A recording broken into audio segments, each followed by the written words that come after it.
안녕하십니까. 언제나 소비자 편에서 방송하는 콘스탄트 김의 티스와 함께 돈 버는 아카데미. 이번 시간에는요, 돈 버는 절세 시간입니다. 유류세에 대해서 전격 인하하기로 했습니다. 그렇다면 그 인하 효과는 어느 정도 될까요? 자, 물가 안정 조치 일환으로 정부에서는요, 몇 가지 조치를 취했습니다. 하반기부터 국내선 항공유에 대한 할당 관세를 현행 3%에서 0%로 인하한다는 내용하고요.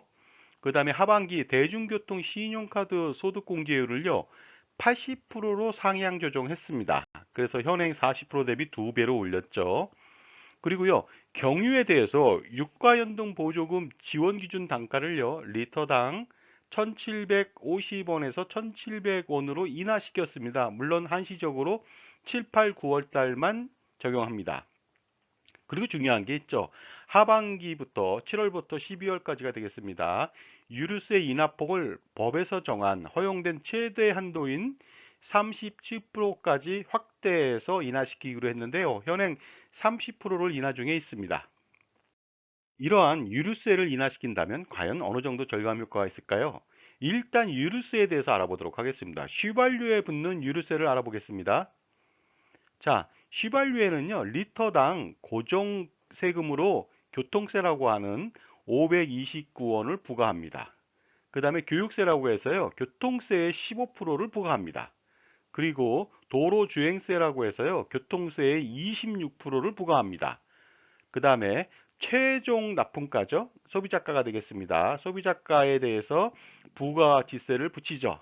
그러다 보니까요. 1리터당 휘발유는요. 529원의 교통세하고 그 다음에 79.4원의 교육세하고 그 다음에 도로주행세 137.5원 하고요. 만약에 리터당 휘발유가 2,100원이다. 이랬을 때 부가지세는요. 191원이 되겠습니다. 그래서 토탈 들어가는 세금은요. 937원이 됩니다. 엄청나죠? 자, 그런데 현재는 휘발유에 대해서 30%의 유류세를 인하 중에 있거든요. 어느 정도 인하됐는지 알아보도록 하겠습니다. 리터당 2,100원이라고 했을 때 교통세는 529원이고요. 그 다음에 교육세는 15% 79.4원, 주행세는 137.5원이고 토탈 745.9원의 세금이 붙고요. 그 다음에 2,100원이라고 하는 소비자가 거기에 대해서 부가가치세가 191원이 들어갔습니다. 그러다 보니까요. 과거에는 리터당 세금에 대해서 유류세는요 937원이었는데 이것에 대해서 30%를 인하하다 보니까요 교통세가 370.3원으로 내려갔습니다. 그래가지고 전체적으로 리터당 세금 합계는 713원이었거든요. 그러다 보니까 어떻습니까? 30%그 유류세를 인하하니까 리터당 224원을 절감할 수가 있었습니다. 자, 그런데 이것에 대해서 유류세 최대 인하폭인 37%로 인하한다고 하니까요. 어느 정도 인하되는지 그 절감 효과 알아보도록 하겠습니다. 인하되기 전에 리터당 세금계는요. 937원이었습니다. 그런데 37%를 인하시킨다. 그러면 교통세는요. 529원에서 333.3원이 되겠습니다. 교육세는 50원, 도로주행세는요. 86.7원이 되겠고요. 그러다 보니까요. 소개가 469.9원이 되겠고요. 부가가치세 2,100원에 대해서 191원을 합치니까 리터당 세금계는요. 661원으로 확 줄었습니다. 리터당 276원이 인하되었습니다.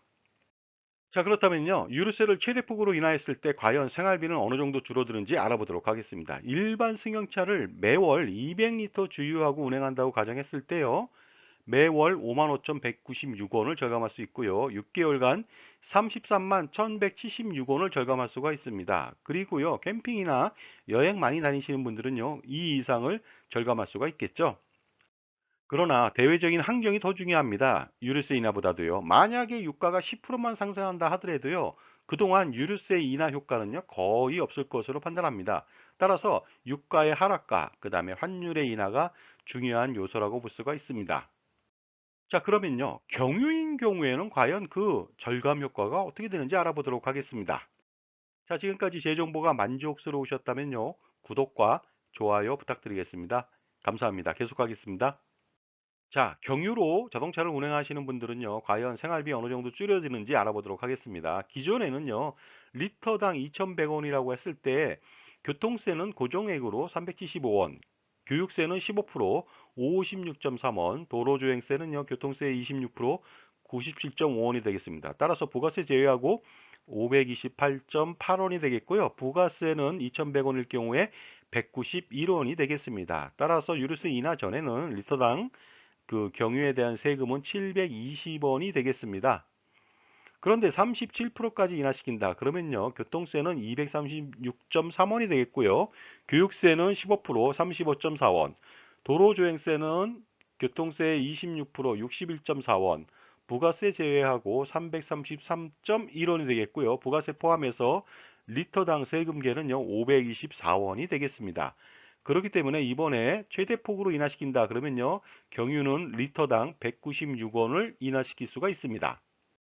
그리고 또 경유를 운행하는 차량에 대해서는요, 바로 유가 연동 보조금을 지급하는데요. 지급 대상은 화물차나 버스, 택시 등이 되겠습니다.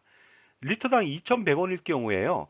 1,700원을 초과분인 400원에 대해서 50%, 200원을 지원하니까 굉장히 큰 폭으로 지원하고 있죠. 자, 그렇다면요, 경유로 승용차를 운행하는 가정에 생활비는 어느 정도 절감되는지 알아보도록 하겠습니다. 매월 200리터를 주유하고 사용한다면요, 월 39,128원을 절감할 수 있고요. 하반기 내내 6개월 동안에 23만 4,765원을 절감시킬 수가 있습니다. 그리고요, 뭐 여행이나 캠핑 많이 하시고 많이 돌아다니신다면 그보다 훨씬 더 많은 금액을 절감할 수 있으리라 사료됩니다. 그리고 또요, 화물차 등을 운행했을 때는요, 보조금에 따라서 매월 2,000리터를 주유한다. 이랬을 때는요, 3개월간에 80만 원이라고 하는 보조금을 더 받을 수가 있을 것 같습니다. 자, 지금까지 유류세를 대폭적으로 인하했을 때 한 가정의 생활비가 어느 정도 감소되는지 알아봤는데요. 중요한 것은 이거 같습니다. 우리나라는요, 에너지의 대부분을 수입하거든요. 약 97% 이상을 수입하다 보니까요. 어떻습니까? 대외 의존도가 굉장히 높아서요. 에너지 가격의 추가적인 하락이 더 중요할 것으로 보입니다. 감사합니다.